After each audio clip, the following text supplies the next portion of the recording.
resource management. And then in March, we will have our final in-person trainings, whether you find yourself on the West Slope or the East Slope. We're so excited to have you at all of these events and really get that framework for drought started. So here's a quick sneak peek at today's agenda. And then our sneak peek for our speakers and who those will be. We'll go into a deeper dive of who they are right before each of them speak, but I will let Retta take it from here. All right, thanks, Michaela. I am going to, if you've been on these webinars before, I'm going to do pretty much the same presentation, but the point of it is just to ground us in, whoops, we're probably seeing some weird things, ground us in where we are today and how that relates to the broader program and the broader goals that we're trying to achieve here in this program. So I think you're probably seeing something weird here because my screen is being weird, but let's see here. What are you seeing? I'm seeing the presenter view, so you need to switch it. Okay, my mouse is being very special. 1 second. Eee! Okay, I'm gonna have to start again.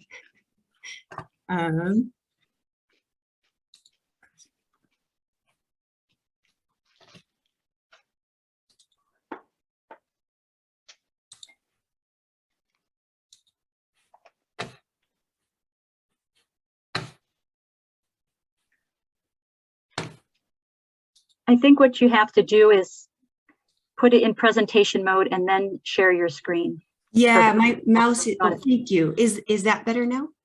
You got it. Yeah, sorry, my mouse was like in slow motion, so I don't know what's going on. Maybe it was me, but okay, so you've all seen this before if you've been here today, but basically the goal of our training, as Michaela said, is to build resilience to drought in Colorado. You all have joined this training mainly because that is also your goal, and this is from the registration data, so people really want more tools and resources in order to help build resilience with producers they work with, or if you are producers, to gain access to a broad array of strategies and continue to learn about how we can build greater resilience as we face drought in Colorado.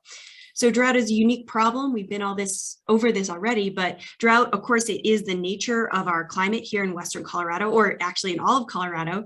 Drought is very much a part of our history. It's part of what we are and our position in the world. But drought is also a big challenging, and it has been, we've lived through several really intense years in the past 5, maybe even the past 20 if you're in Western Colorado.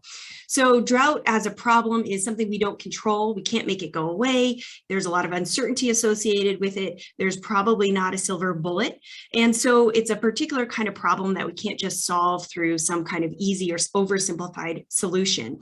So what is the way to cope with a problem such as this? Well, in the context of our webinar series and the work that we do as our team, we are really focused on drought planning and looking at creating drought plans as a strategy to mitigate the impacts of drought. I talk about this sometimes, that of course, hoping for rain isn't a drought strategy. It is something we all do. I definitely do it, but it's not a strategy per se, because it doesn't put the ball in our court as somebody who is hoping for rain. It doesn't give us any actual power over that outcome. So what is a drought plan? Again, we'll be diving deep into this as we go in our in-person trainings on March 8th and 9th in Grand Junction and 15th and 16th in Brush, Colorado. But the really brief overview is, I think of drought planning as just if and then. You know, of course, this can get a lot more complex, but, you know, if we just break it down to 2 words, I think of it as if then.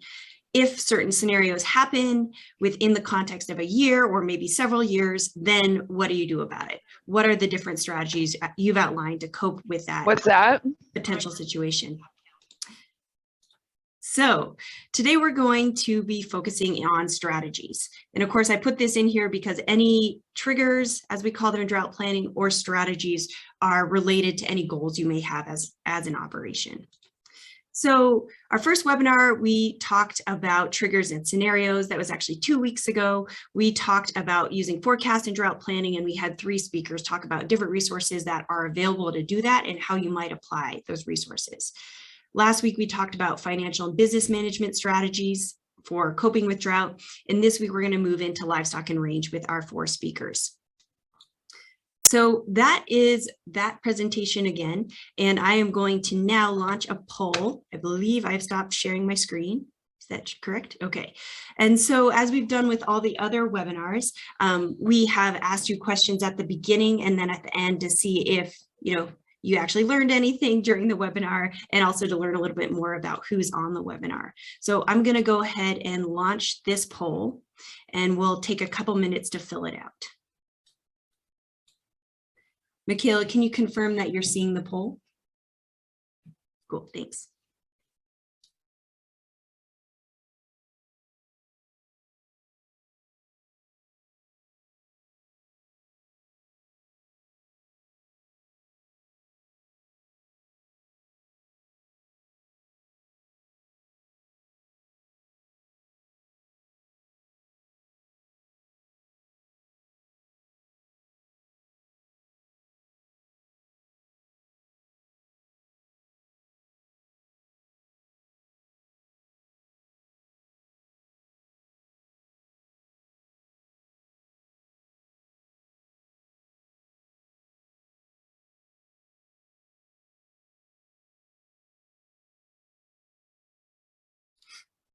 All right, we're about 64% participation, and I'll give us a couple more seconds.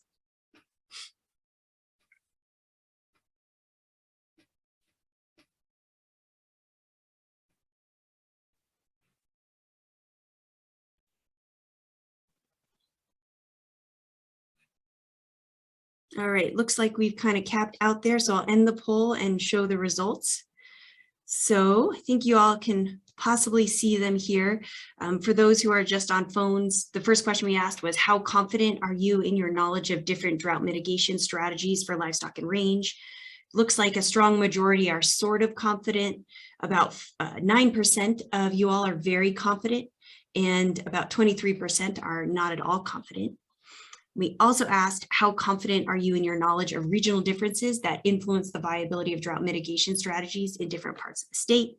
And kind of similar to the last answer, about 57% are sort of confident, 16% are very confident, and 27% are not at all confident. And we also asked where you're based. It looks like we have a really good spread across the, I guess, the four corners of our state: Southeast Colorado, Southwest, Northeast, and Northwest. Pretty even spread there. And we also asked if you or producers you work with, if you're not a producer, have a drought plan. And I guess 16% said mainly yes, 14% said mainly no. And I would say a majority were unsure or kind of ambivalent about that. So hopefully that gives the speakers some information that might be useful for your presentations. So with that, I am going to hand it back over to Michaela.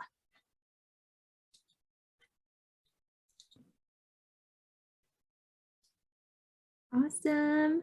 Perfect. Well, I'm super excited to let you all know how we're doing this. So we will have each speaker speak for about 15 minutes and then take 5 minutes for questions after every speaker. I'll let you all know, speakers, when you have about 3 minutes left. And then please put your questions in the chat. And then we'll have a panel discussion at the end. And Retta, do you want to run some chat bombs really fast? Yes, thank you.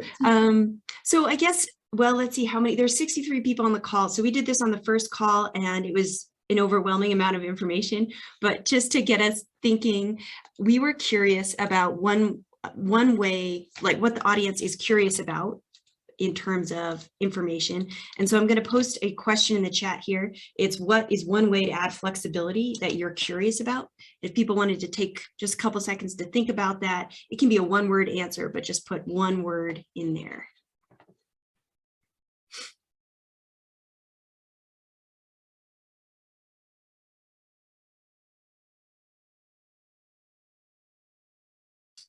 All right, we got stocking rates and diversification in there. All right, everyone else is still thinking. All right. Timing, alternate water sources. genetics. Nice. Economics.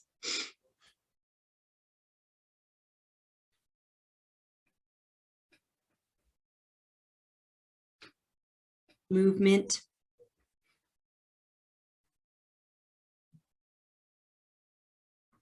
You have hard to say protection of existing water sources while adding other strategies on and ongoing. Yep. Someone asks, I don't have cattle, but do some producers consider native grasses? Rangeland drought tolerance, plant diversity. All right. Cool.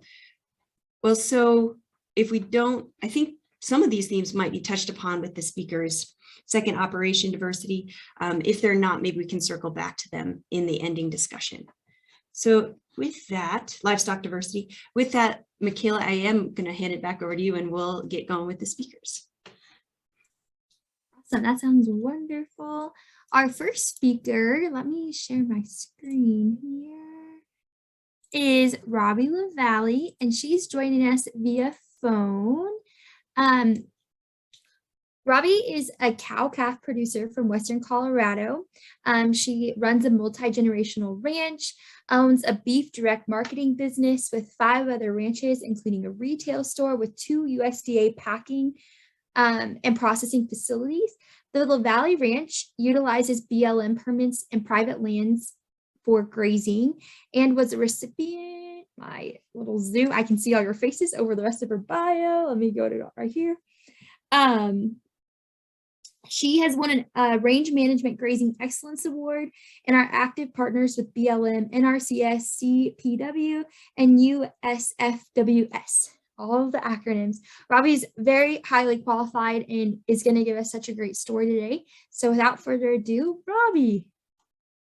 Thank you so much, and thank you. I'm honored to be here. I'm honored to be part of this panel, and I look forward to learning alongside all of you. As mentioned in the introduction, we are in Western Colorado, and as some of the other speakers have also noticed, then we have been in this extreme drought for quite some time. It was hard to look at the drought monitor last year and just see the brown expand and even expand even more. But we have certainly been at this for generations, and so that drives our decision making and our thresholds when we talk about all of this. We do have private land, we have BLM allotments, and then this past year we were fortunate to lease a U.S. Forest Service allotment as well. So with that, again, it's primarily a cow-calf as well as a yearling to satisfy the diversified meat packing and direct meat business that we have. When we think about this time, this extreme drought, it for most of us, it started, you know, all of us can remember the 1977 drought, and if we can't remember that one in detail, we can certainly remember the drought from 2000 that carried on through 2002, and then 2010 through 2012, and then what we've experienced lately from the fall of 2017 to current. So, you know, for lack of a better word, we've become better at utilizing what we do have, given that we are in this drier period, and we do have that opportunity then to really take a close look at what we are doing. For LeValley Ranch, especially on our BLM, because we are in partnership with Colorado Parks and Wildlife and U.S. Fish and Wildlife Service for the Gunnison sage grouse, which is a threatened species, that even adds additional complexity for our BLM and our private land, because one of the satellite populations of the Gunnison sage grouse is habited on the BLM and our private land. So that additional monitoring has actually helped us as we've really planned for and worked through these drier periods. when the drought of, again, 2000 through 2002 came, that showed us some of our genetics that were not able to handle the drought period. And those genetics primarily circled around individual bloodlines that were higher in milk production. And that's a given. You know, that's a good place to start, and they'll show up by not being bred back or not being able to handle a higher body condition score. So that helped us there and really helped us narrow down the bloodlines that we do need to concentrate on. And again, we're a commercial cow-calf, but we take a hard look at bloodlines for not only fleshing ability and that, but also with the brisket and the pulmonary artery pressure. So again, that's what we learned through 2000. In the 2000 through 2002 drought, we did get rid of some of those females and again concentrated on the bloodlines. As we moved into the 2010 to 2012 drought, then we made the decision to destock several of our pastures because we put in significant water infrastructure, but it's all based on a spring that originates from our private land and then runs out onto our BLM for 17 miles. And so as we've all put additional water resources in, we're always adding water wherever we can. We were not able to have enough water in front of the cows. The forage we felt was sufficient, but we were not able to have enough water resources. So we did destock in that 2010 to 2012. At the time, that was a solid economic decision. It was a solid decision from the water standpoint and from the forage standpoint, as well as the winter feeding. Unfortunately for us at the time, fortunately for other producers, here come the prices, record prices, 2014 through 2016, and we were not economically able to buy back in. We did work through that and have built back up, and then here we come with 2018 through 2020 into 2022.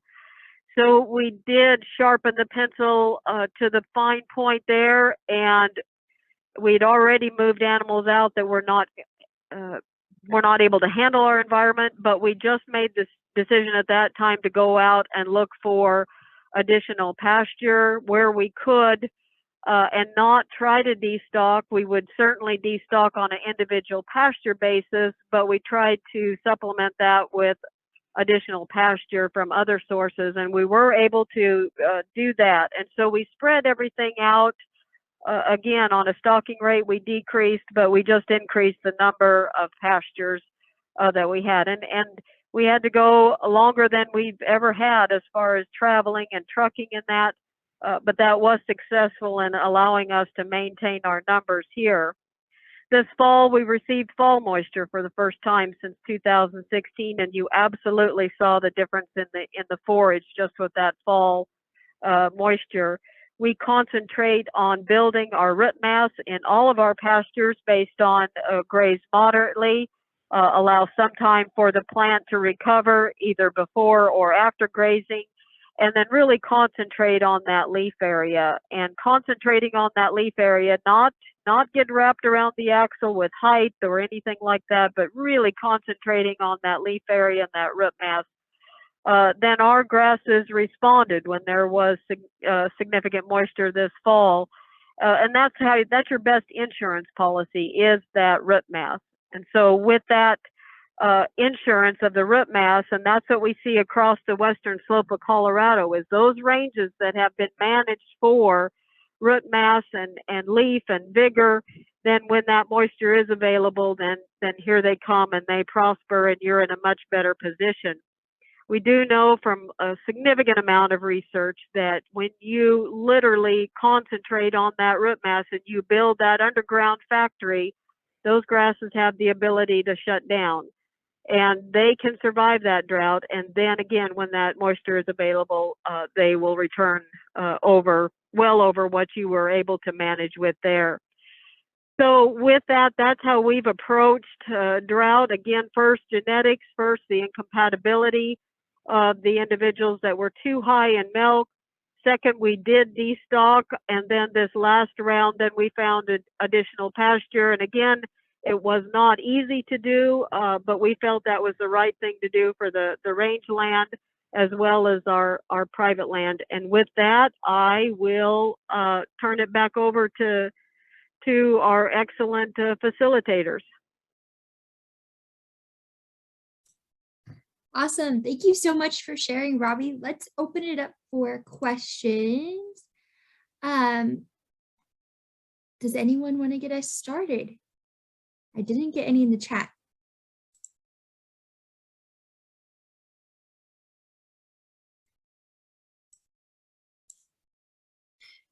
We have a comment in the chat saying, great to focus on photosynthesis, which equals more water holding capacity in the future via soil organic matter. So we do have a comment.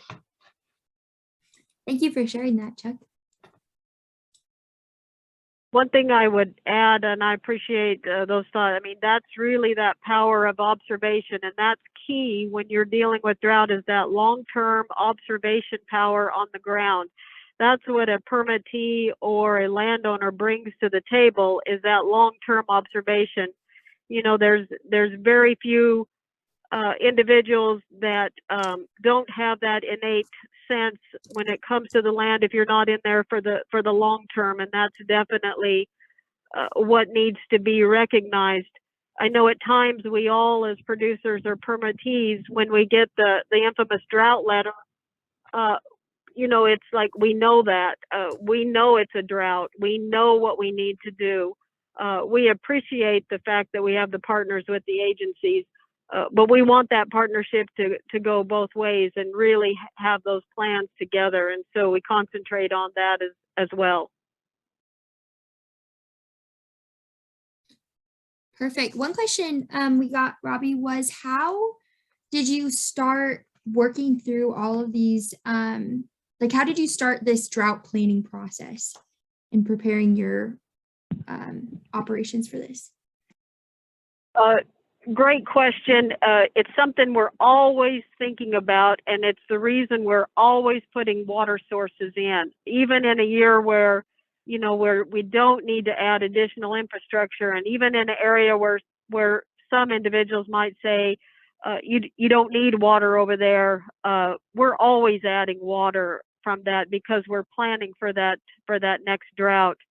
And then, you know, just strictly from the years of observation, we know the stocking rate and what the subsequent general percent utilization will be on the majority of the grasses. And so, you know, we've got these numbers written down, not only in our head, but on paper as we've monitored and closely followed how the grasses respond. And every year is absolutely different depending on the timing of that moisture and the species that you have. I mean, many of our POAs in 2018 never broke dormancy. Well, you know, absolutely, we hadn't seen that before, but writing that down. And then this last year, they not only broke dormancy, but were very robust initially, and then did not proceed after that. So again, it's just that continual power of observation, writing it down, and then planning all the time that there will be a drought. And yeah, you hope it isn't there, and you do a lot to prevent it with the water, but you're always planning, what number can I put out there and still attain the goals, not only that we have for the sage grouse, but for us as producers as well.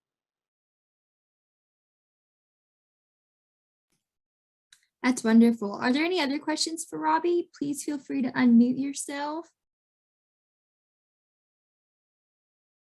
If not, we can also catch her at the end once we hear from the other speakers as well. Perfect. Seeing no questions yet, we'll let you off the hook for just a second, Robbie, and then we'll keep your questions and then we can totally come back to some of these things at the end. But thank you so much, Robbie. And our next speaker is, let's pull up this.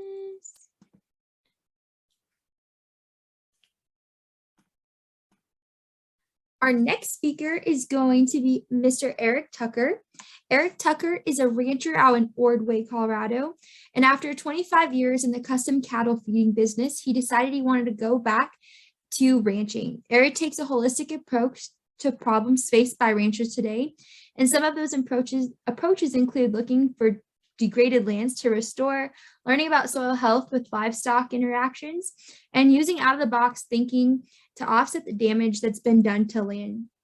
So without further ado, again, another highly qualified speaker here to just really give us their firsthand experience is Mr. Erik Tucker.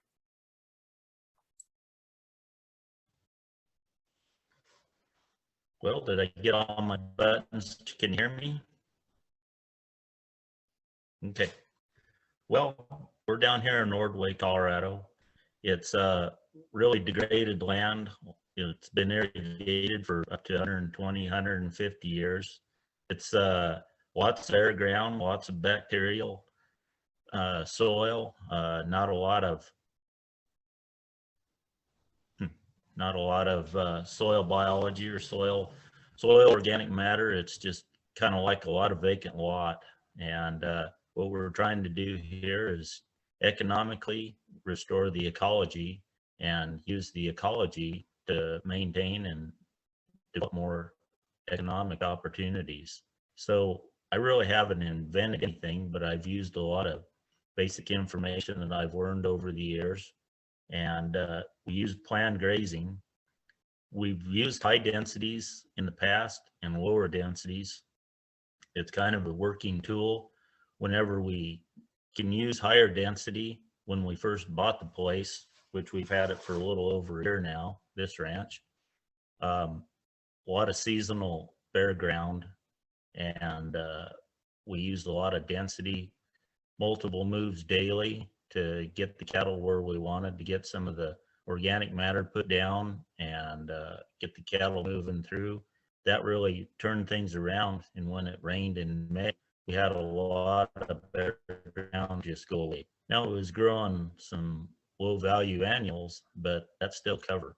And then we used lesser stock density in that springtime before May. It got really windy. And when you have rain ready pasture land, it's also wind vulnerable. So we've learned some lessons there. We use planned grazing to, like some things I want to know when payments are due, when we have an option or an opportunity to do something more with cattle, we can do that. It helps us plan out our year just a little bit better.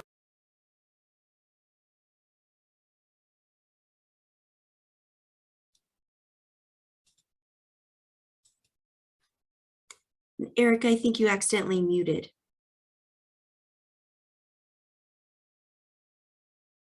Sorry about that. No Sorry worries. about that. No worries. Where do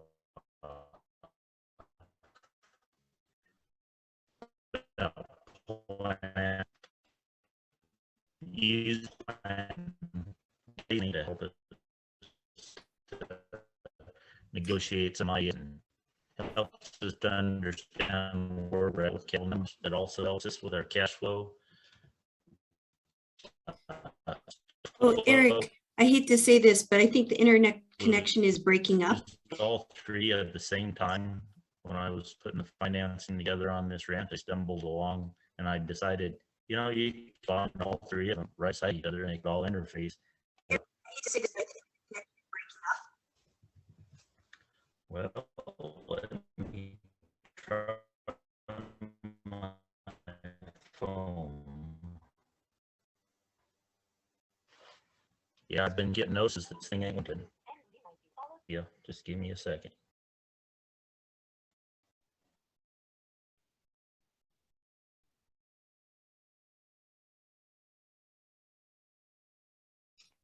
Let's take a little break here for a second, and maybe Erik can call in, and then we will get this situation sorted away. Does that sound okay? There he goes. All right.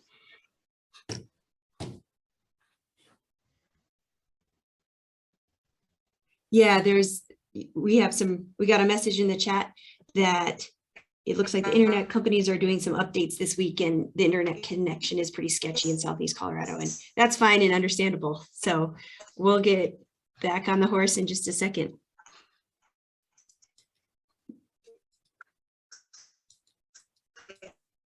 In the meantime, we also missed a chat question we could ask really fast, Retta. So the question is, what is the shift that you've seen in your livestock production in the last 10 years, and how will that help future viability? In the meantime, we also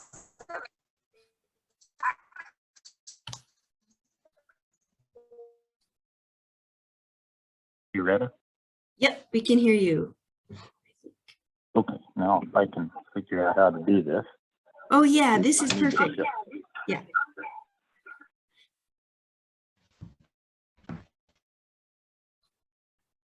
All right.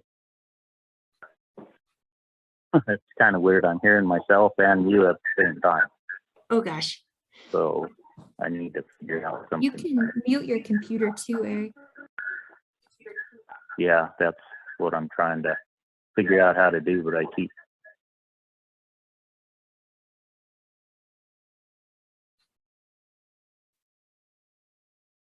Heck of a wreck for a guy that doesn't know much about that.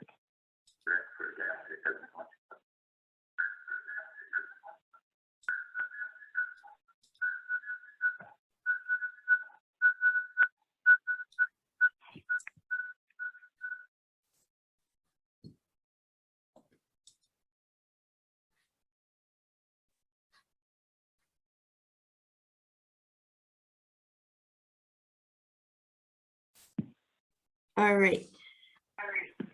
How's it working now? Oh, I guess I can hear my echo too. What if we moved on to Joe and we work out, Eric will work on the technology and we'll shift to Joe and we'll come back to Eric. Does that sound okay? Sounds good to me. All right.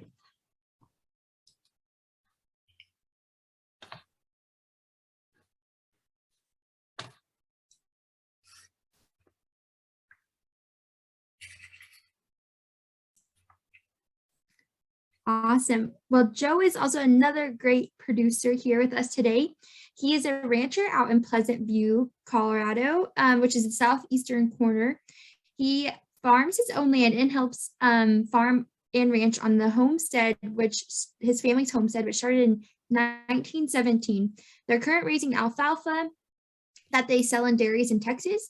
And in addition to the alfalfa production, they also grow a mix of grass, oats, barley, and other small grains they put up as hay. And they also set a cover crop to allow cattle to graze on. Joe has a dedication to service and is a lifelong learner. He's always ready to consider and try something new. So we're really excited to hear from him. And without further ado, Joe, you can take it away. Okay, thanks. Can you hear me?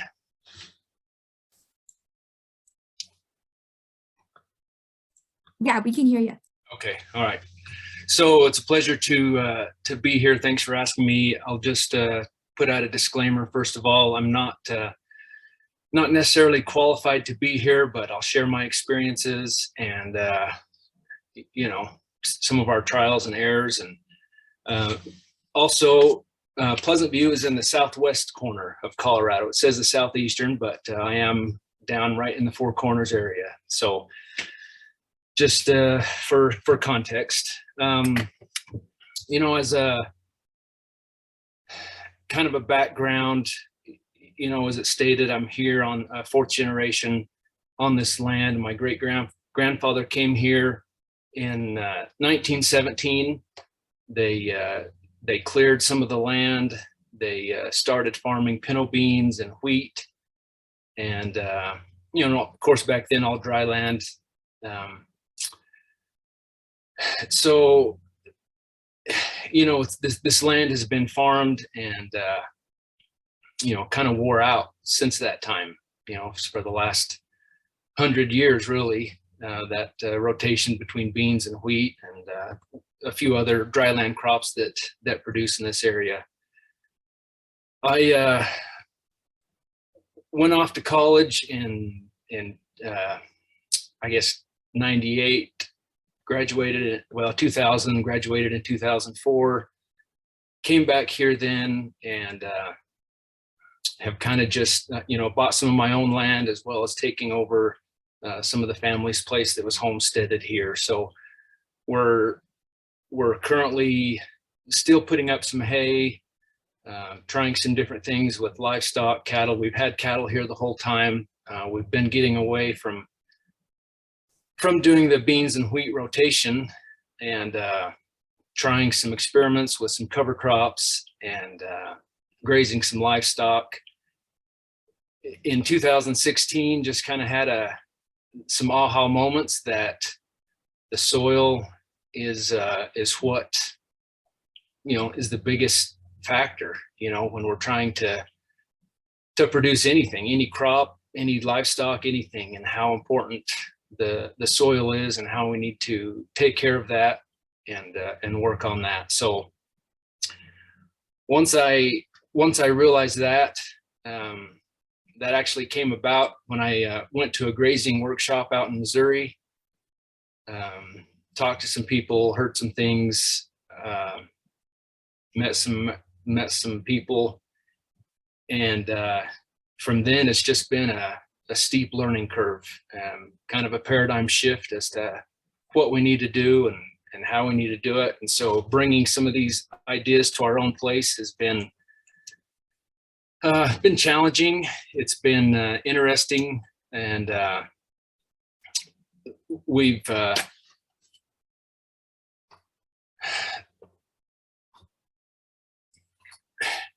I work with my dad, and so he's third generation, and but he's been real good about wanting to learn and open-minded as to trying some new ideas. I don't know if you want me to share some pictures just for context, kind of where we were and where we're going and what we do, if that's okay. Can you see my screen there? Not yet, I think. Oh, sorry, just.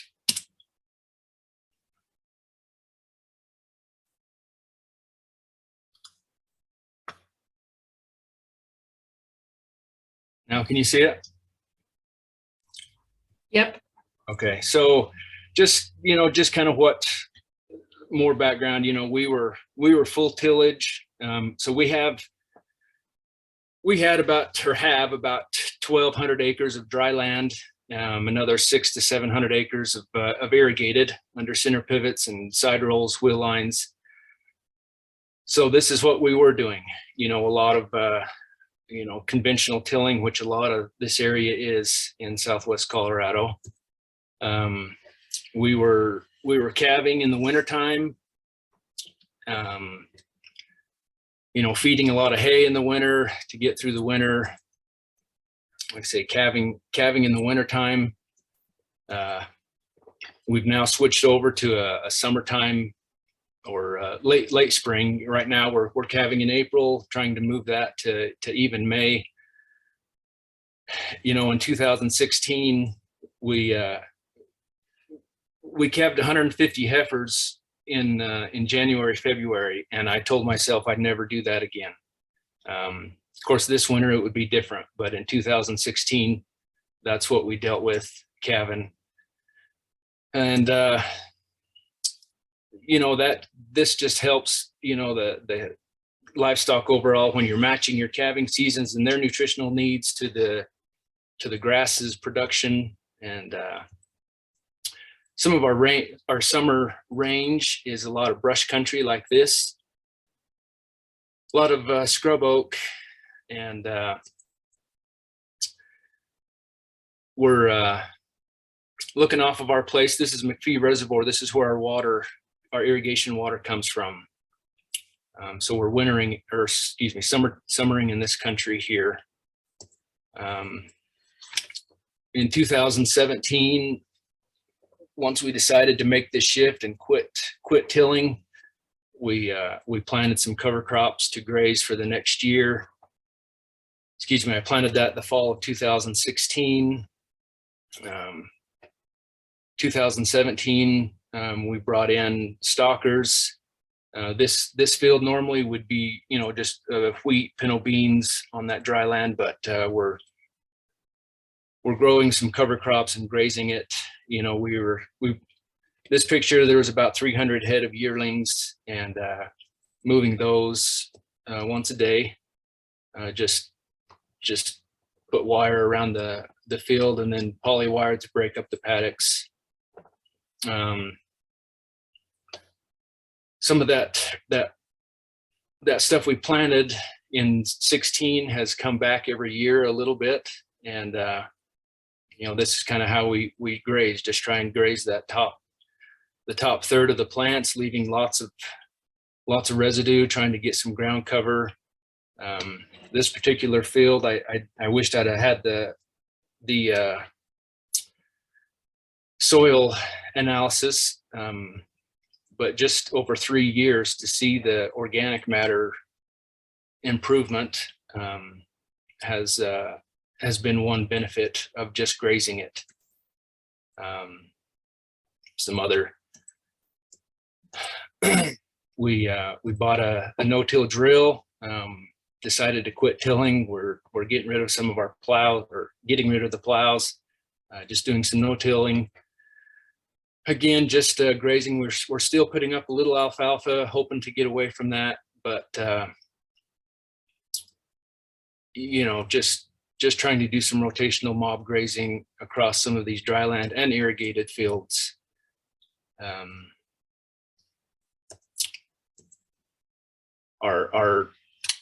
Our summer range, it's in an area that's challenging to put up a lot of electric fence. There's a lot of scrub oak and a lot of wildlife in the area.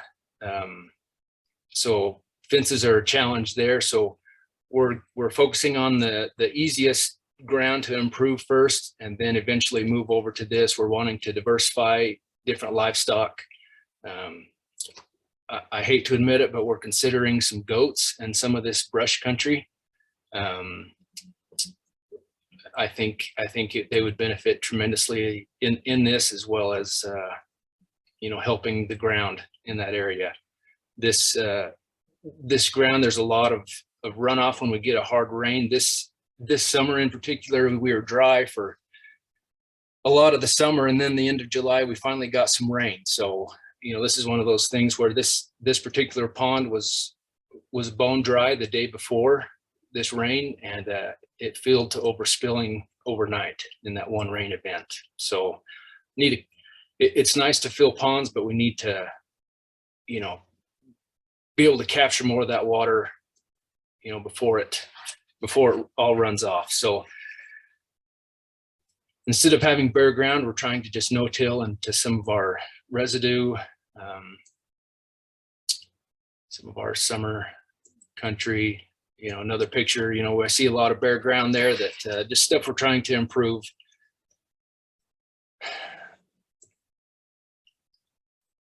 I've noticed when our cattle are mobbed up early spring before we put them on our summer country, once we put them there, they do stay together better, even though we don't have a good rotation system and fences in that country, but they tend to stay mobbed up and move around. So we're still learning.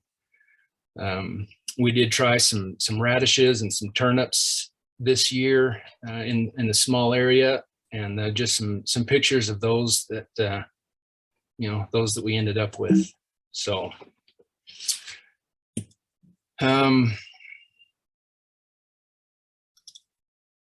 I don't know that answered any questions, but we've changed from summer calving, or from winter calving to summer calving. We've changed the class of livestock. We used to raise a lot of Angus, even some Maine Anjous, and those are big. At least the Maine Anjous were big cattle. I have a few just because my kids show in 4-H and FFA, and I have just a few that we AI and they show, but for the most part, we've actually moved to some South Poles. and have really liked the South Poles. People weren't sure how they would do in this country, and I was a little bit hesitant as well, but we basically just started with a bull breeding to some heifers, and have gotten along really well. The disposition, they handle the winter well. The body size is a lot smaller, and so a lot less feed requirements, especially in the winter time. So, you know, we try and just, you know, think long term for our place. The alfalfa, you know, when we're putting up alfalfa and sending it to Texas, we're sending off all of our nutrients, and we're trying to put some of that back into the ground. You know, we've got a lot of work to do, and I feel like I'm continuously experimenting, but you know, we're trying some new things and hoping that something sticks. We're you know, when it comes to drought, as far as destocking, we haven't had to destock a lot. Most of our destocking comes in the form of not taking in custom animals. We keep just enough that our grass can sustain what we have, but on those years where we have extra grass, extra water, then we bring in some custom. So ideally, I'd like to be, you know, not doing any hay and just grazing all that ground as custom. So I've talked to some people to do some custom, bring in some custom animals, and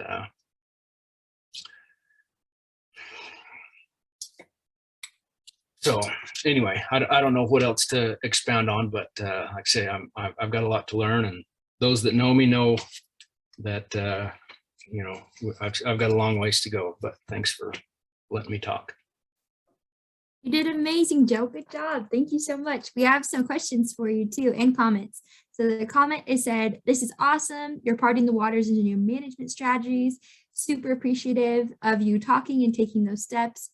And then we had a question from Carol Baldwin. She asked, "Have you ever considered virtual fencing?" I have. I would love it.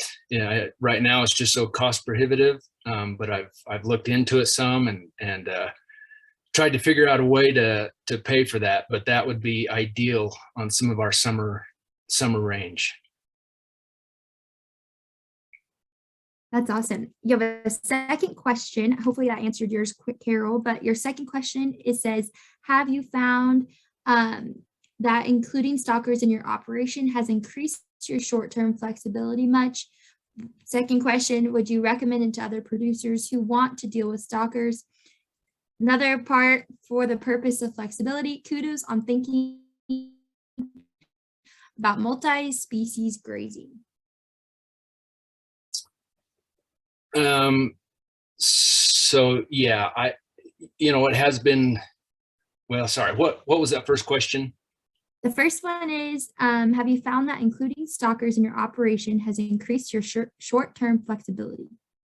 Yeah. Being able to bring in some stalkers, you know, you know, I can be flexible. I'm not having to go buy other cows to utilize that extra grass.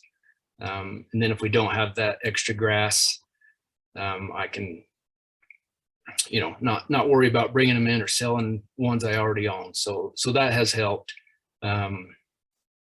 You know, and I would be able to, or would like to be able to get rid of some of that hay equipment as well. I know that gives us some flexibility, but you know, that machinery is just, capital is tied up in that machinery that's just sitting there depreciating. So I'd like to, you know, get rid of some of that and just hire some custom stuff, to be honest. So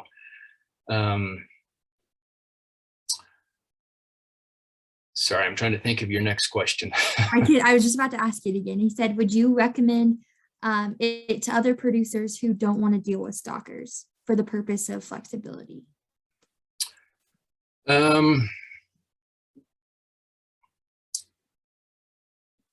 Would I recommend stalkers to other producers? I guess it depends on your situation. I mean, I would recommend it, you know, if you're trying to be flexible. You do have to be careful of what you're charging.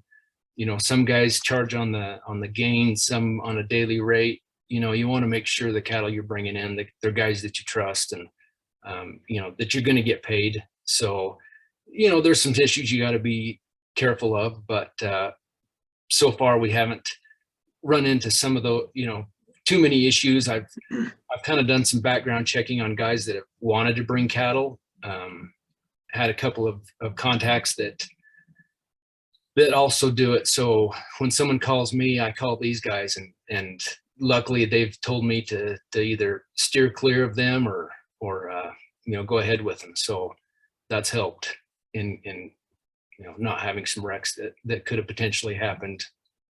I don't know if did that answer all of them, or was there one more? I think there's one more. It says on your fall 2016 cover crop, was that in without irrigation? That we lucked out, planted that about September in 16 on dry land. One thing we did run into there, I planted about 1,000 acres all in a short time. And then in 17, when we went to graze all that, it was all ready at the same time to be grazed. And I couldn't move cattle fast enough across it. And so some of it got too ripe. We needed to move cattle around, take some off, just because everything was ready at the same time.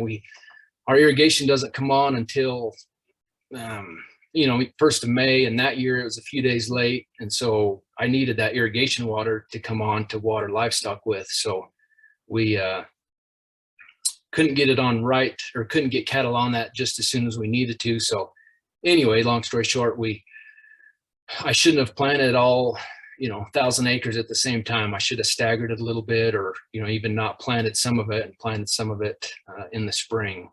But anyway, lessons learned, and I'm still getting some ground cover from that's helping with erosion on some of these fields that have been, just depleted and farmed for the last 100 years. So. Thank you for sharing that. And you definitely need to check out the chat because there's a bunch of kudos going your way. Okay, I'll figure out how to do that. Okay, sounds perfect. And then Erik, do we want to give it back to you? Yeah, let's give it a shot. Maybe it'll work this time. Perfect. And I'll put up the screen of your graphic too. So since you probably can't see it. That'll work. Awesome. Back to you. Joe, you've got a great outfit up there. That's pretty good. I'm impressed with what you're doing there. I like that a lot. Thanks. My story's kind of got some similarities. Where I left off, I think I was making some notes. We use a lot of planned grazing. The planned grazing helps us kind of figure out where we're at and where we want to be and what we want to do. And it helps us to put things together economically. We can account for some costs, and we can see some opportunities, and we can plan for some ideas. We're a little more of a late spring, early summer calver. It makes more sense to us to calve when it's a little nicer out there. I try to keep things as simple as I possibly can. So we're always looking to try to just run our cows as easily as possible. We will manage our grazing according to our stock density, and that's kind of a rule of thumb type thing. We can use high densities to create a different aspect, and then we need to use lower densities to avoid some problems, like with wind. I think I got it said, but rain ready is wind vulnerable, and in Ordway and around this country on the eastern plains, we get some bad wind, and it'll blow your residue away. So if your cows are knocking over too much residue, we will lose it for sure. So we try to be flexible and moving forward all the time. And grazing planning is a really good tool, and it's very adaptable and very flexible. One thing that I found out that works best for us is context. What is our context, and how does our context fit into ranching, or how does ranching fit into our context? And the 5 soil health principles have really been a good indicator on what we could do. And it's kind of a nice little guide, and they're always there to fall back on or to think about. And then my triangle, which we adopted from Bud, is just keeping the cattle and the forage and the money all in balance. And with holistic management, when you look at holistic management as a framework for decision making, there becomes a lot of clarity and a lot of, do you really want to do this? Is this going to get you to where you want to be? So we get down to working on what we really want to work on, and we minimize our distractions. And when we minimize our distractions, we can really start to get things going. This land that we bought a little over a year ago, pretty degraded. So what we're trying to do is come up with a plan that would make it work along with the cattle. So balancing the economics and the ecology is what I've turned my attention to. So the 5 principles have some pretty good points in there. We've tried some cover crops. Sometimes our soil is so degraded, we can't get the soil, feed the soil contact with the microbiology at the same time with enough moisture to make that work. So when we dig through one problem, we find out we're squarely on top of another problem. And what we've tried to do is put a closed loop type process together where whatever we're doing with the above ground herd, we want it to have benefit for the below ground herd. And then as the below ground herd gets better, it will benefit the above ground herd. So we're trying to move this degraded land into more of a perennial grassland. And I think we're going to get that done steady by jerks, if anything, because we'll have good moisture sometimes, some time of the year, and then no moisture at another time of the year. So when you're dealing with a lot of annual weeds and some low successional grass, we've got some opportunities. We just need to keep moving the cattle around and managing for what we've got to manage for what we want. And we try to keep as much residue on the ground as possible and try to keep as many living roots as we can by just managing where our cattle are on a consistent basis. And we've tried to open our mind up to keep learning about all the things that are important to us. And stockmanship really helps out with the cattle. We can get our cattle to wherever we want, whenever we want them, and that's pretty beneficial. I can handle all our cattle, and even when we buy new cattle or take in customer cattle, we can handle those cattle easily. Cattle like to be handled. When they're handled with care and respect, and you know what's going on with them, the cattle will adapt to managed grazing pretty easily. The marketing we try to keep up on because we want to sell overvalued cattle and buy undervalued cattle. Our closed loop requires that we have even more cattle and at some point more diversity on livestock, maybe sheep or goats. But when we're feeding hay and salt and mineral and molasses to try to gain value on cattle, we can't necessarily be feeding that to the big old stock cows that are already fat. And with the cattle market the way it is, we'll go ahead and sell some of our bred cows and either replace them with some heifers to raise or even just some stocker steers. We use stocker and customer cattle similar to Joe as kind of fill-ins, and then we have a core base of what we actually need to make all our finances work out. So we've got extra flexibility in there, and as long as you know who you're dealing with, it'll work out. We have another ranch that we've been running as a custom thing, and it got totally hailed out. And totally hailed out looks like somebody took a stripper head through it, harvested it all. So there wasn't anything to work with. So we were able to destock, and it's in recovery mode. If it'll recover, we'll probably do something, but it's hard to tell. But really, some of the things that have made things work around here is just the context of who we are and what we want. And that's just kind of a process of holistic management and deciding where we were and what we wanted to do. And I don't know. I'm a little. I don't know. I think Joe covered it much better than I did. He's done a great job, and we've been trying to do some things, but we're not quite there yet. But we are lifelong learners and eager to do more, and we really appreciate the fact to be in the ranching group. So how's my time? It's probably 5 minutes.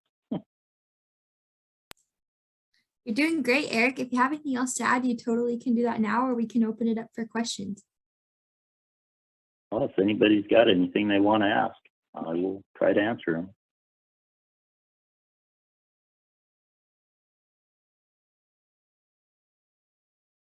All right, we have one. As brief as you can, what are some basic metrics you use to monitor for your planned grazing and soil health purposes, short-term or long-term? And then in parentheses, Chuck added the ones that you find most valuable. Well, we have 2 transects we set up on the place in some of the best areas. That way we can manage for grass and see how that's coming along with our management profile. So we use transects, and then we use a lot of photo points. And then also, and this is my own thing, since I'm out here most of the time and I know what was, I can go like 75 paces off of the water tank, and I'll look to see what's going on there. Monitoring's great when it means something to you personally, and I've tried to personalize it so that I can understand stuff.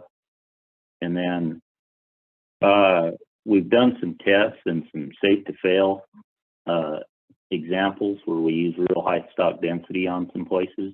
We've been monitoring those, and then just understanding what I've got and where I want to go helps me understand how to plan a little bit better. And we've only been here a little over a year. Some of this stuff really hasn't told me one thing or the next, but it's always fun to go out and take a look and see where we're at. I do know that we've created a lot more annual cover. That's really been beneficial. Hope that kind of helped.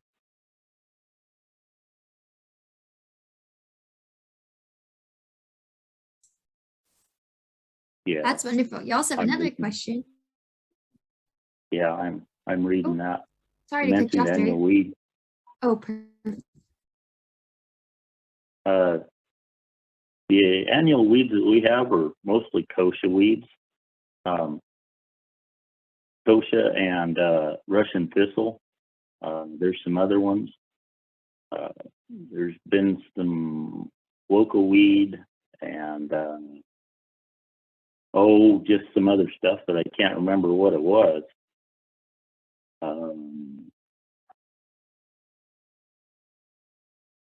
We don't want to spray anything. It's going to cost money and be a pain to do that. What we do is try to manage it with grazing. And if you're going to get into some weeds that you don't know and understand, always look for their weak link, and that'll help you on your grazing, and then just understand what you're doing. We've always found out that we don't have very many problems with any weed problems. We've actually had more grass problems. We've had some issues with that. When you're grazing weeds, if you're taking the top third, you're generally going to be fine. The problems with toxicity on weeds gets down to where the base is, and we don't graze down to the base.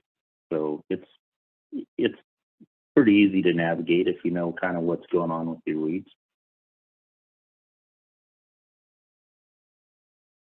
And then if you're asking about perennial grasses, we're starting to get some low successional grasses like sand drop seed, and we've got some Gaeta, some grama grass.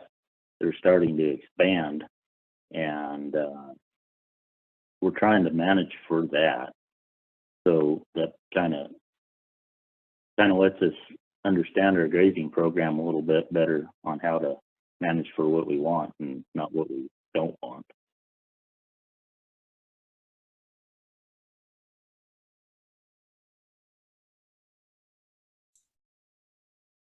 Thank you so much. Are there any other questions that want to be asked now? We will have time at the end, just a reminder. Can you say that again? I missed part of it. Oh, I just asked if there were any other questions and that there will still be time at the end to ask you some more. Oh, okay. Perfect. Doesn't look like there's any at the moment, so we can head over to our last speaker.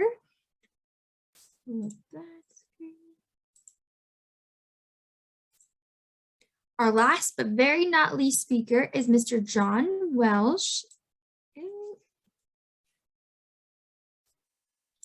John was born and raised in Midland, Texas, and moved to Colorado. The Spades have operated in West Texas since 1889 and currently run approximately 6,000 cows on 5 different locations in West Texas. Since retiring, he has continued to be involved with his family operation in Welch cattle. So without further ado, Mr. Welch. Okay, can you hear me okay? Good. Sounds great. Okay, first thing I was going to say is that misspelled my name on the top there. It says W-L-S-H Welsh. And my apologies to the John Welsh wherever he is, and I hope he doesn't get in trouble over this. I guess where I would like to start is to talk about specifically to techniques to deal with drought. And where I've had the most experience at it was the drought of 2010, 11, and 12. I remember when, back about 2002 or 3, we had the TCU Ranch Management Group come out to the Renderbrook Spade. They come every year, and the students ask questions. And one young man asked my predecessor, Dub Walter, "What do you do when you know you're going into a drought?" And Dub said, "Well, I guess if I knew for sure I was, I'd just shoot myself." The point being, you never know when you're going into a drought. I wrote down some things. I always did quarterly reports for my board, my members, owners of the Spade Ranch. And in July the 1st of 2010, I wrote, "This has been one of the most exceptionally wet 6 months on record. Some of the ranches have had over 10 inches of rain in the last 10 days. It's hard to imagine that you're going into a drought at that point." By October of 2010, I wrote, "Rainfall amounts since mid-July have been at or below normal. The hot, dry weather in August will reduce weaning weights this fall." So it doesn't sound terrible. You know, we're just going to a little below normal. By July the 1st of 2011, I wrote, "We are struggling with some of the worst drought conditions in history. June was the hottest month we've ever recorded in Lubbock, with having over 20 days over 100 degrees. So my point being, you never know when you're going into a drought. You don't know if it's a dry spell or if it's another drought. And I've about decided in the last 20 years, especially in southeastern Colorado where we, well, not especially, but in southeastern Colorado where we operate, we're always in a drought with occasional little wet spells. That's beginning to be how it feels. And we just had our annual meeting of Spades. I'm still on the board of directors this morning. And one of the bankers said in his presentation that he had seen a study that just was released that said the last 22 years, from the Front Range west all the way to the west coast, the last 22 years have been the driest spell since 80 AD. and I'm beginning to believe it. It feels like that's probably right. Let me tell you what I developed, my strategy during that 2010 to 12 period, and I give some idea of what I see as planning for drought. One of the first things, the very first thing is, I just can't reiterate enough, write your plan down. Write it down. It's very important. Also, try to develop a network of contacts. We had to move, we had right at 7,000 cows and bred heifers in 2010, and we had to move all but 2,500 of them. And we searched all over the Western United States, well, all up through the plains. And Brooks Hodges, who was the manager of the Pitchforks at that time, literally drove in the sandhills of Nebraska from ranch to ranch, putting notes in their mailbox asking if they had any extra grass, they would take in any cattle. And then when you're writing your plan, prioritize what goes first, what goes second, and set a timeline for it. Set a date when you are going to move that first set of cattle, when you're going to move the second, and don't deviate from that, because if you put off selling one set of cattle into the next period, then you've just doubled up your risk and you're less likely to carry through on your plan.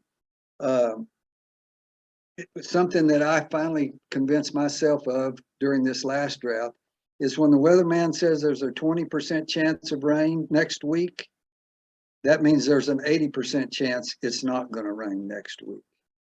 Don't hold out for that 20% thinking that maybe it's going to rain. And then I'd like to talk a little bit about my plan that I developed to see if maybe that would be helpful to people. I just wrote down April, May, June, July, right down through the year. And what I would do in each of those months. And for instance, in April, I wrote down, remove all stocker cattle, either sell them or send them to the feedlot. Joe talked about this, and he's absolutely right. It gives you a lot of flexibility if you incorporate a stocker program with your cow-calf program. There's always a market for stocker cattle. It may not be good, but there is a market, and it frees up some grass. The next thing that I did in the month of April is I relocated half of our replacement cattle to, I put the bulls out with them, and we sent them to other lease places that we had. And they were the easiest thing to move. Next to yearlings, they're the easiest thing to move and relocate, and they take less time to acclimate than a cow and a calf. And so those were the two big steps that I took in early April. Then in late April, which is when we brand, that's when we would brand on the spades. We went through and sold every dry cow. We sold every late bred cow. We sold every cow that was in poor flesh and reduced our numbers that way. Then we go to May. We went in and we culled through our cows again, and we sold all of our we sent all of our 7 to 10-year-old cows to leases in other areas, our oldest cows, because there'd be a pretty good percentage of those cows that we'd probably cull for age anyway, and we'd sell them from off of those lease ranches rather than bring them back to the ranch. It begins to get more and more difficult every month that goes by.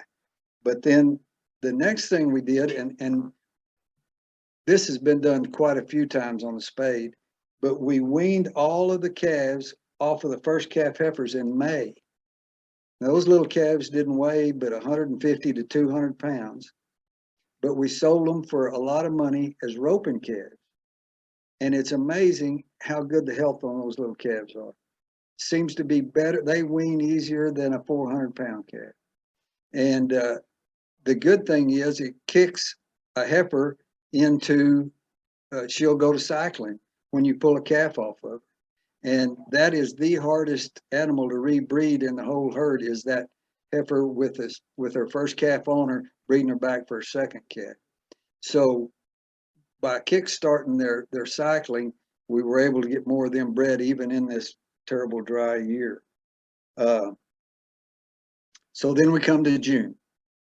So in June, we pulled the replacement heifers.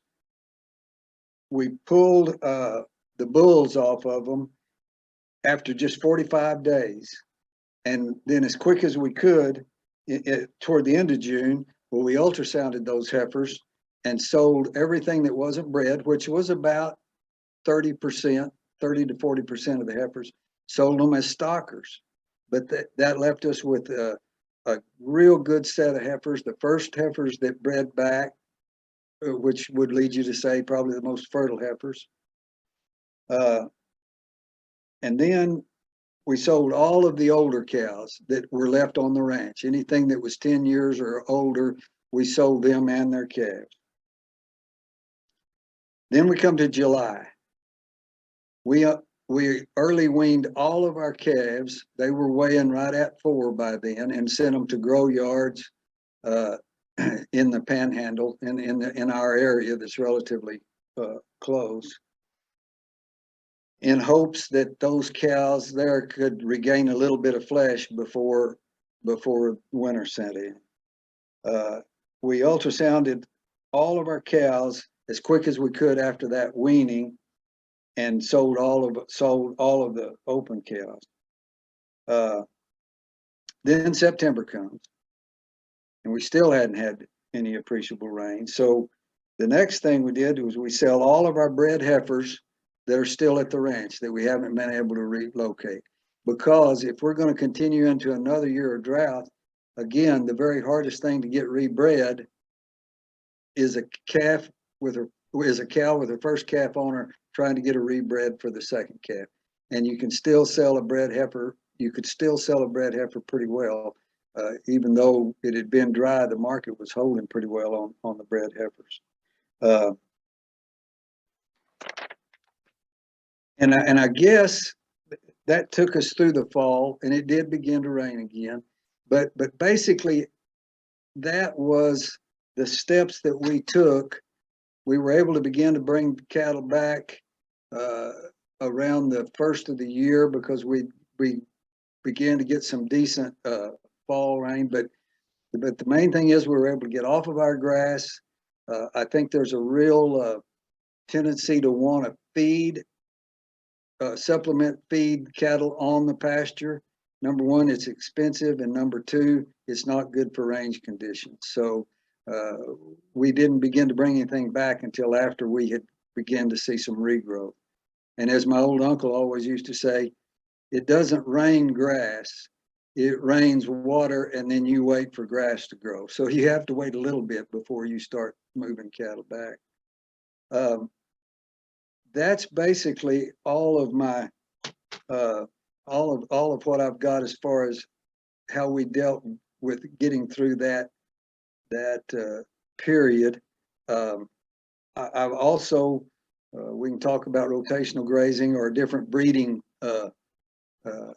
different breeds and what we look for in cows, but I don't know, maybe I've used most all of my time. So let me know what I should do from here.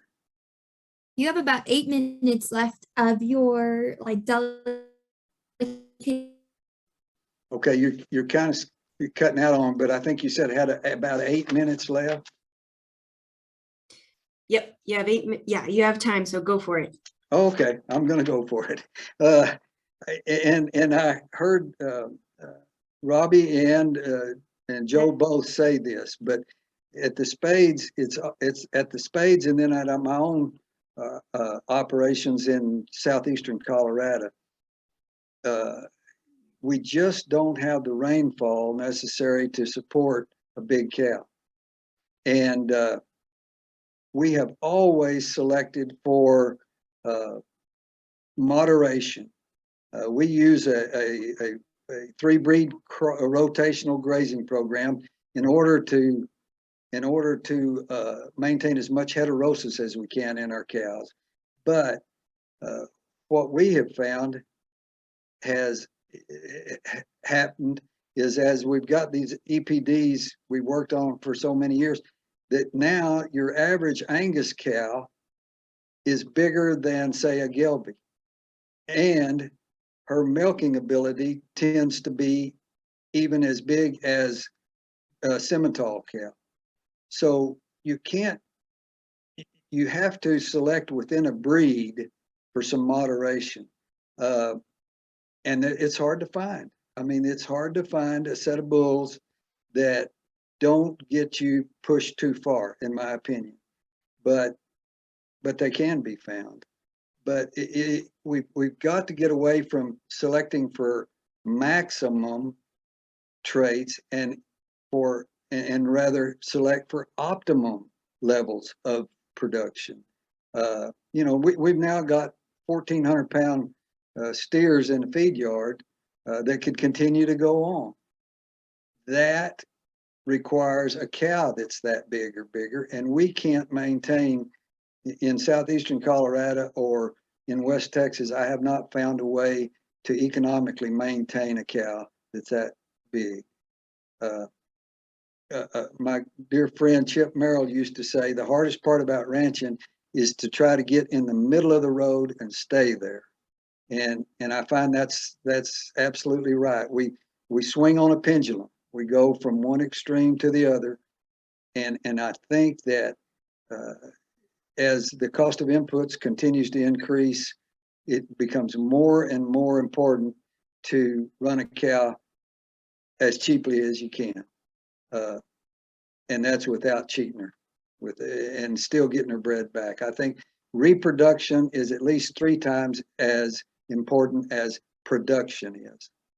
So that's my philosophy on a prototype for a cow. With that, I'll say that I'm a firm believer in rotational grazing. I'll move to a different subject. And rotational grazing looks different in different places. My good friend Emery Birdwell at Henrietta, Texas, runs 5,000 yearlings in over 100 paddocks. He moves them sometimes 3 times a day, and he can produce so much pounds per acre that it just drives me insane because he does such a great job of it. But he has unlimited water source. He has a 30-inch rainfall, and he rotates those stockers through those 100 and something paddocks. I'm a cow-calf producer in an area of 13-inch rainfall, and my paddocks or pastures or whatever you want to call them are several thousand acres. So it doesn't lend itself. I mean, everybody's got to figure out their rotational grazing program, but I'm a great advocate of rotational grazing. And now I've told you everything I know. So if you have any questions, we'll fire away.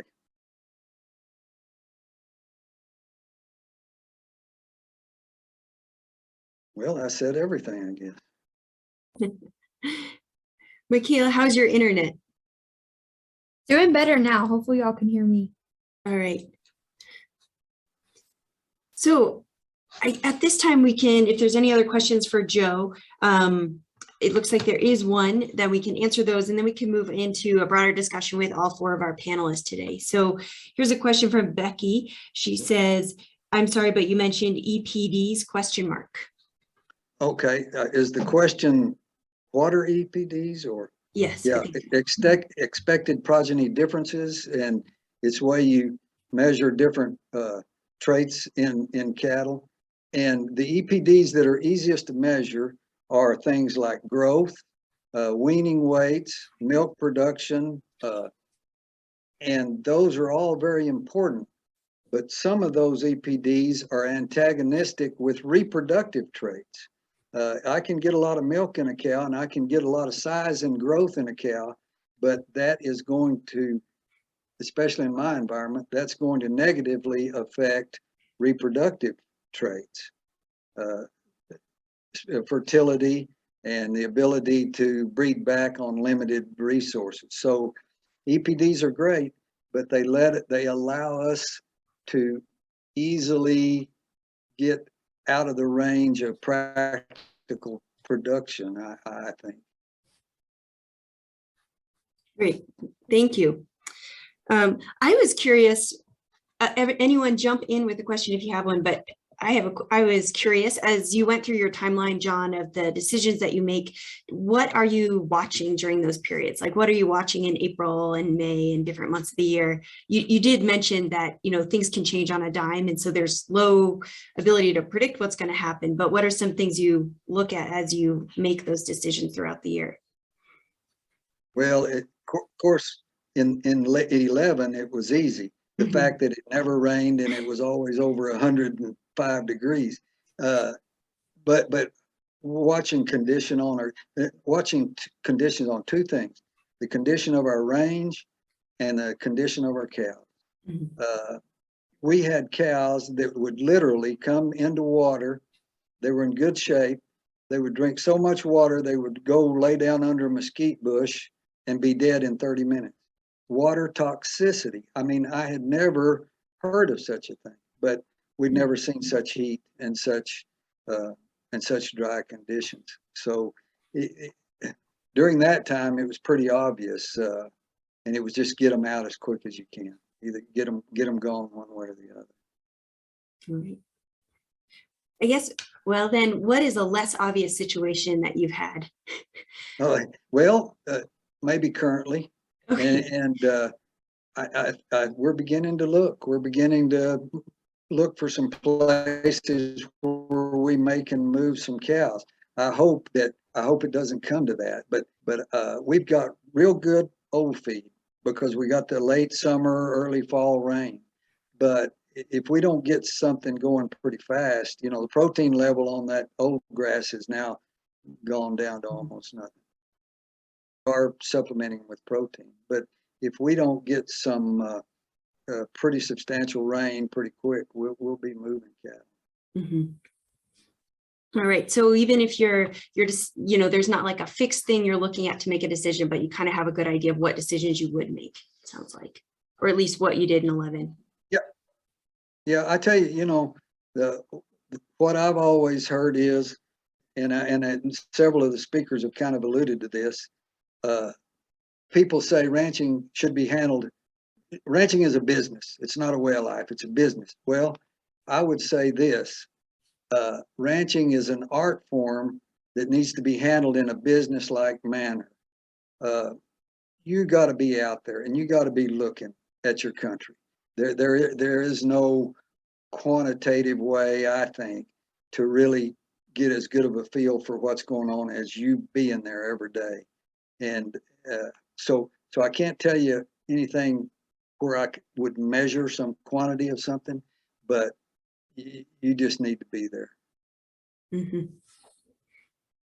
Yeah, I think that resonates with several, what other speakers have said about observation and having monitoring information that is meaningful to them, maybe not the most technical thing out there, but meaningful. Yeah. So at this time, I think we will open it up to the full panel. So speakers, if you want to go ahead and unmute yourself, and there's at least one general question that came in while you were all speaking. So I'll bring that up, and then we'll open it up to questions to all four of the panelists as we close out the webinar. So one of the questions that came up when all four of you were speaking that I thought would be best to address to the whole group was someone pointed out that the recently released Colorado State Climate Summary for 2022 stated that historically unprecedented warming is projected during the century, and projected warming will increase the rate of soil moisture loss during dry spells, increasing the intensity of future naturally occurring droughts.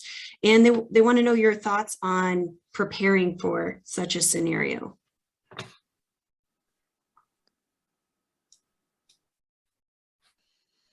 Buy goats.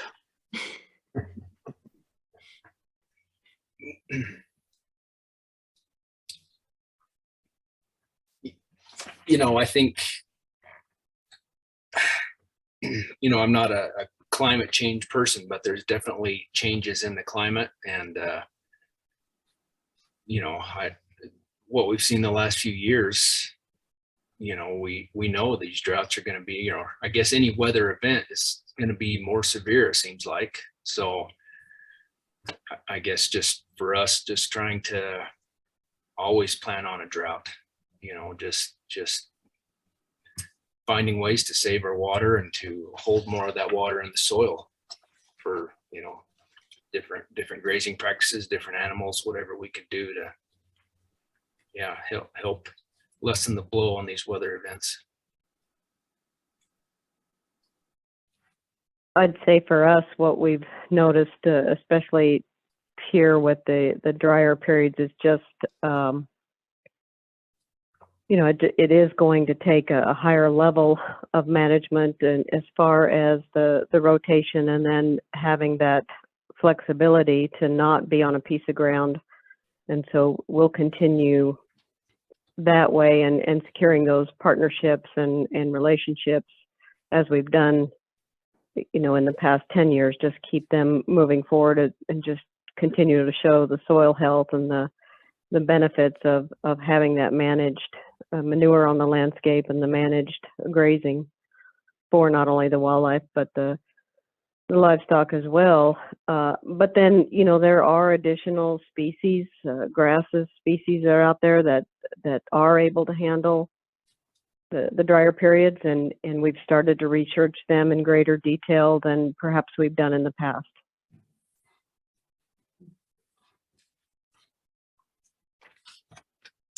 Great. Thank you. We have another question, and Eric, if you had something to say and I'm jumping in, you just say it next. But someone asks in the chat, have any of you dealt with increased legal problems or work during a drought, extra contracts for grazing, area feed, contract disputes, water disputes? Well, I wanted to chime in on the first question. This country is pretty bad shape, so we're always looking to do something with soil health. All we can do is just keep building for resilience and try to make some durability, and make sure that we have durability in our business plan. And really, that's about as good as we can do. Every year's different, and it's just hard to nail it down. It's just a moving target all the time. And then on this current question, we haven't had too many problems, but this country blows real bad. So the county commissioners like to send out tickets. There's hardly any solution to these problems, and that's what I'm trying to work on, is find solutions that would help.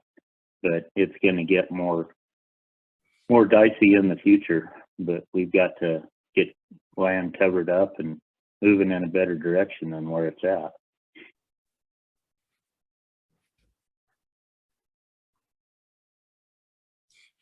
Retta, I would say not really legal problems, but something that I failed to mention in drought planning, something that has really saved us.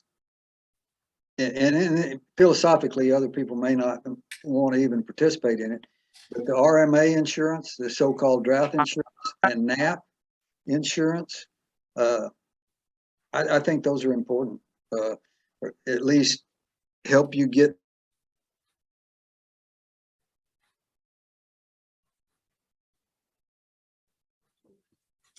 I think John froze, but he'll be back, I'm sure.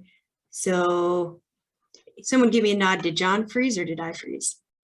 He froze. Okay. Okay. Well, the internet can't be helped today. Just a bad day across the whole Western US, apparently. But yeah, all right. So I think while we wait for John to get on, if anyone else has questions, you can either unmute yourself or put them in the chat, and I'll just keep going until somebody else does have a question. Does anyone else have real quick, or I can ask my next one? Just in response to that last question, you know, we've been fortunate. We haven't had to deal with any, you know, legal issues. So we're fortunate as far as that goes. Our irrigation, you know, we have our own meters, so we're not there's not people below us, they're above us that are going to steal water, so we've been fortunate in that aspect. All right. Great. Well, so one thing that struck out to me, and maybe John is getting back in, but I think this came out more strongly in Robbie's talk and in John's talk. And I was thinking about how there's risk in making a decision about drought, and there's also risk in not making decision. And when I say decision, I mean proactive decision with regards to drought. And so I wanted to hear, hindsight is 2020. So I guess I wanted to hear from many of you, but Robbie in particular, since you mentioned it, if, decisions look different in hindsight. And so, in the midst of a drought, we don't know what's going to happen, but do you have any strategies or thoughts on having confidence that you are making the best decision that you can in that moment?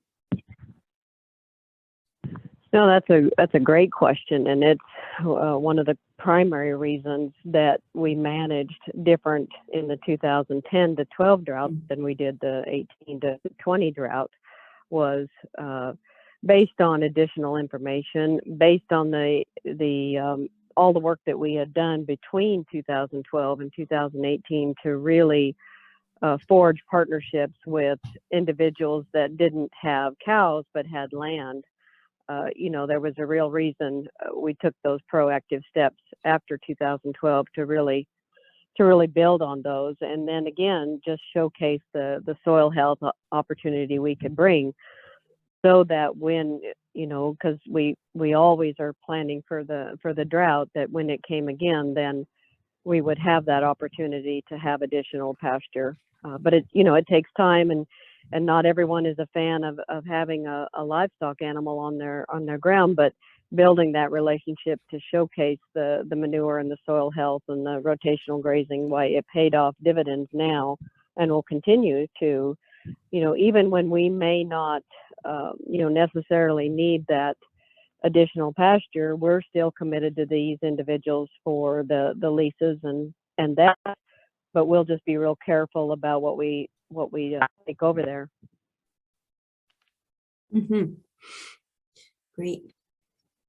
So another thing that has come to mind too, hearing all the different speakers talk, is just the diversity. Oh, I might be interrupting Robbie, but internet can't live with it, can't live without it. But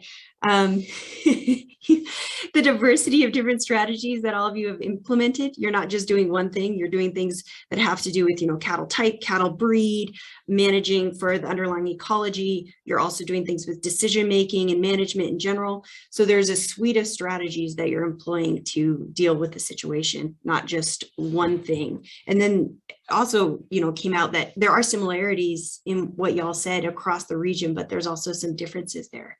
So I thought that was interesting. All right, John's back on. Yeah, you're muted. Thank you. Good job. All right. So, John, I had asked a question about, decision making and drought decisions, being more clear in hindsight. And I guess I was just wondering, we heard from Robbie on this, but wondering from your perspective, how do you think about decisions you're making when we have such low certainty with drought, so that you have assurances that you're making the best possible decision you can make, even though you don't know what's going to happen in the future and there's no guarantees? Gosh, I don't know. I wish I heard what Robbie said, because I'd just say just what she said. It is, I mean, I can't describe how, well, I can to a lot of the people that have been through it, but it's just such a gut-wrenching experience that you don't know whether you did the right thing. The one thing about having it spaced out, like, month by month, is I kept telling everybody, I said, I want that last decision to be a mistake, because I took them off too early. But if you wait to do anything, you'll finally get down to a point where it doesn't matter if it rains or not. You got to get rid of them because you've degraded your resource so much, both the cow and the range. So I guess what I'm saying is, my only advice is take those small bites as you go through it. You can stand them, and eventually you'll say that one was a mistake. But the first 3 or 4 weren't. I'm hoping that this, if we start this again, I'm hoping that the very first move I make was a mistake. But you just never know. You just can't know. Yeah, I saw this satirist kind of statement the other day that said, you know, comet misses Earth and everyone cheers except for David Smith, who lost a bet. So I feel like drought planning is a little bit like that. Yeah, absolutely. So, all right. Emily, do you have a question? Yeah, I think you all were talking about different, ways of thinking, and, Robbie's talked a lot about the relationships she has, but just thinking through drought planning or how you act when you're in a drought. What are those sources of information that you go to learn more about how you're managing your operations or how to make decisions? I think both maybe Joe and Erik have talked about holistic management, but are there books, resources, or individuals that you go to learn more? And thought maybe if you're willing to share that with folks, they'd find that interesting. Talk to people that lived and managed through the 30s drought and the 50s drought. I mean, I think firsthand experience is as good as anything.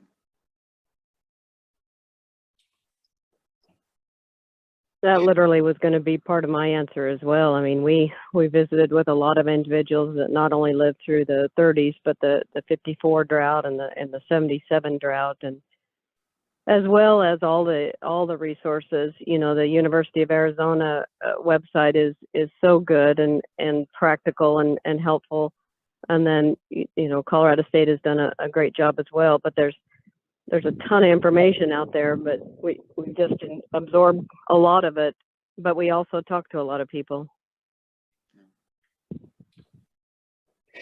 Yeah, for me, being on this learning curve, I've tried to rub shoulders with as many people as I can that know a lot more than me, which is most everyone I come in contact with. But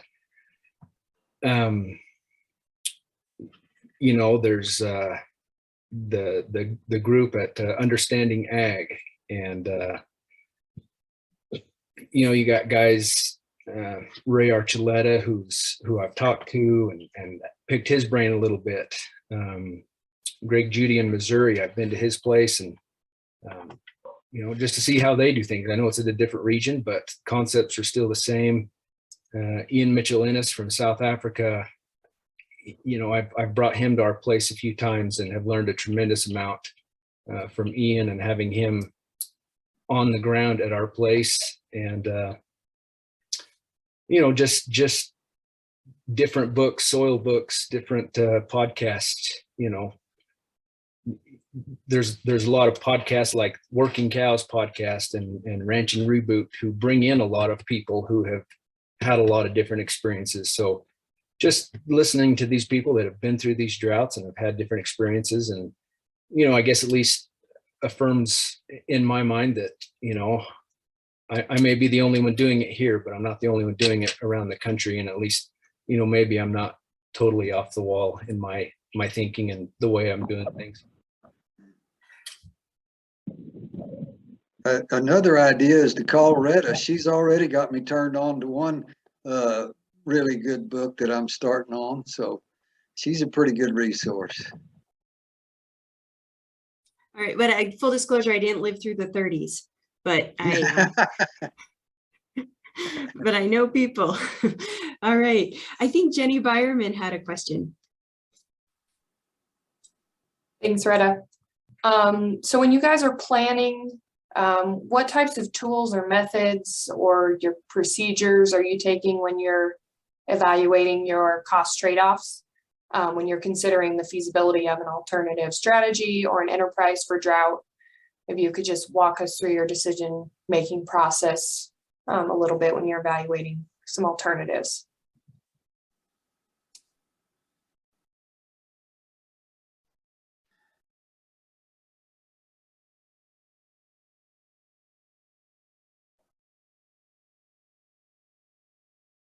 Jenny, that's a good question. For us, we kind of do things in 3-year chunks. from an economic standpoint, and you know, not just 1 year at a time. And so that's helped us, especially with some of these destocking and restocking decisions. I'm real into running break evens on things. In other words, if you've got a real nice set of 2-year-old heifers that you just love, so you're going to find another place for them, you better sit down and say, it's going to cost me this much to do it, and this is what will occur. This is how much I'll have in them down the road. In other words, when you have to be pragmatic in your decision making. And I think Robbie discussed this right at the first of her presentation, is when you do these projections, you got to figure on selling low and buying back high, because you're selling when everybody else is drought out, and you're buying back when it starts to rain. So to make a reliable forecast of which way to go, I think you need to realize that that's probably, if you destock, that's probably what you're going to have to do, is buy back on a higher market.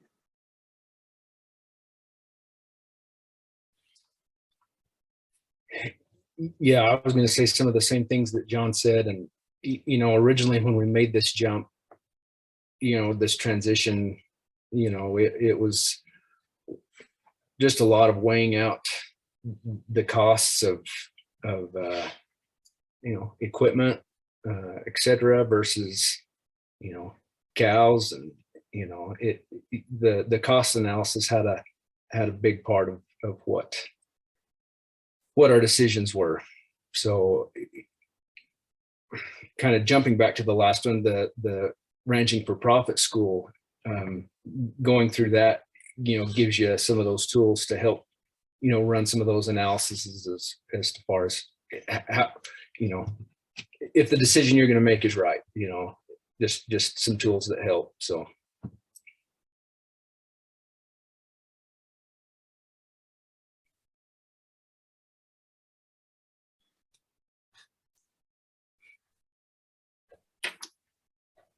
All right. I think maybe I'll ask one more question, unless somebody is or jumping in with a question they want to ask.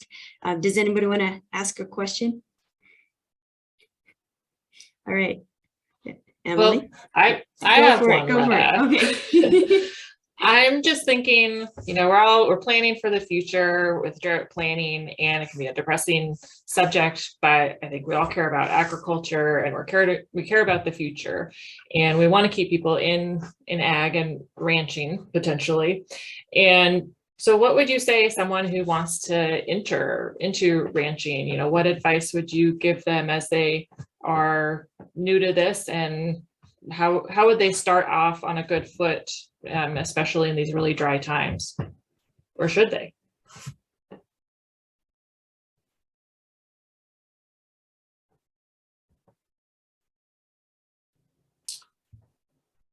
I guess I would say go work for someone else.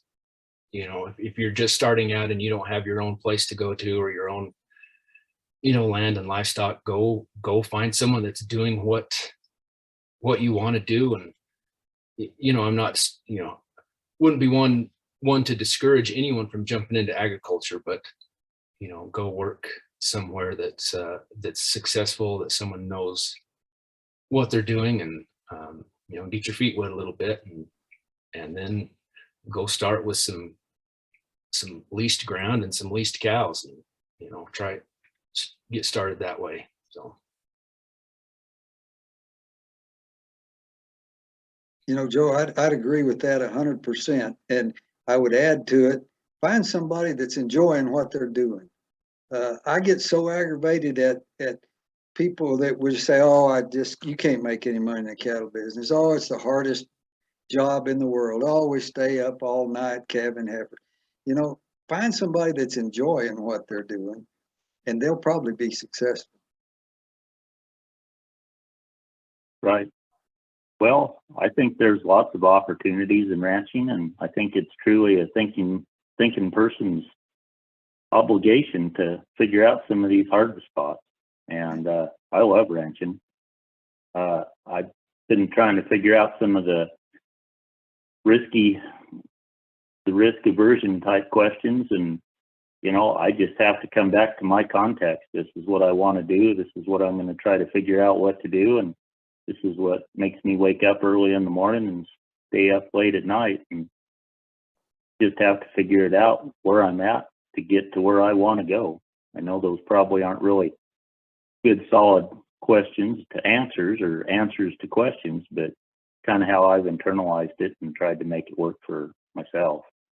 It's just dogged determination, and having plenty of friends worldwide looking at different situations is always good too. And try to filter a lot of your information that you get and just keep going forward. There's opportunities everywhere. And I would just echo that as well. There's tremendous opportunity, especially as we look at, some of the innovative ways that places are transferring not only the ownership, but the knowledge. And it is a great time to be involved, but you need to know that it is long-term, and especially when we think about dealing with forces that are external that you don't have control over. But that's, I've said this to some individuals, but I was reading the minutes from a 1946 Mesa County cattleman meeting, and the top 3 things that were on the agenda were the average age of the producer in Mesa County. It was government regulations, and it was a drought. So, the more things change, the more they stay the same, and there is tremendous opportunity. Absolutely. Well, on that note, I wanted to say, as far as all the tools that we have in the toolbox, we have everything from a sharpened stick to satellites in outer space. Exactly. We've got a lot of technology, and as long as we can keep working with the biology, we can make a lot of progress. Get this country converted to perennial grass, and I'm speaking about myself on my plate, and we would go a lot farther to be an even more durable and drought resistant. So there's always hope. When you get on top of one problem, dig down and you'll be squarely on top of another one, and that's probably job security at the very least, as far as I'm concerned. All right. Well, thank you again. I'm sure for your in-person, there would be a strong applause, but in the absence of in-person, just thank you to all of our panelists today. It was really insightful to hear your comments and learn from your experiences. I know there was a study out of California that interviewed a couple hundred ranchers, and one of the things they found that contributed to people's ability to deal with drought was if they had experienced a past drought. And so I think you're sharing your experiences and the operational changes you've made today with us really helps contribute to resilience overall in the state. So I want to thank you all again. With that, we have one more poll that we'll end on, and then Michaela, if the internet in Greeley is cooperating, she'll take us out and tell us what's next. So I'll launch the poll, and then Michaela, maybe you can see if your internet is working, and if not, I will just take us out of the webinar. We'll see. So Awesome. I'm good so far, so I can try.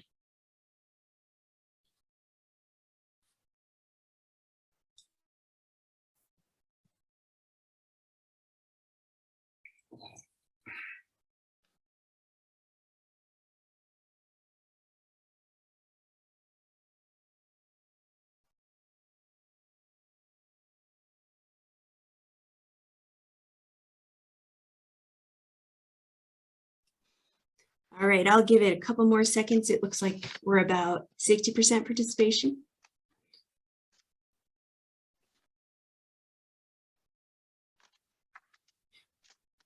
All right. Okay, I'm ending the poll and I'll show the results. So these are good. After this webinar, nobody is Okay, no one is still totally inconfident, but we're all sort of in this sort of category, or many of us in the sort of category. Same thing with the regional differences question. And I think that's probably where we should be, because there really isn't a silver bullet to dealing with drought. And so I think sort of confident is probably good, although there are some lucky people here who are very confident. And then in terms of planning to apply something learned in this webinar today, many of us said yes, some of us are on the maybe fence. So thanks everybody for taking those polls. They help us understand if we're actually doing our job here on this webinar. So hand it back over to Michaela.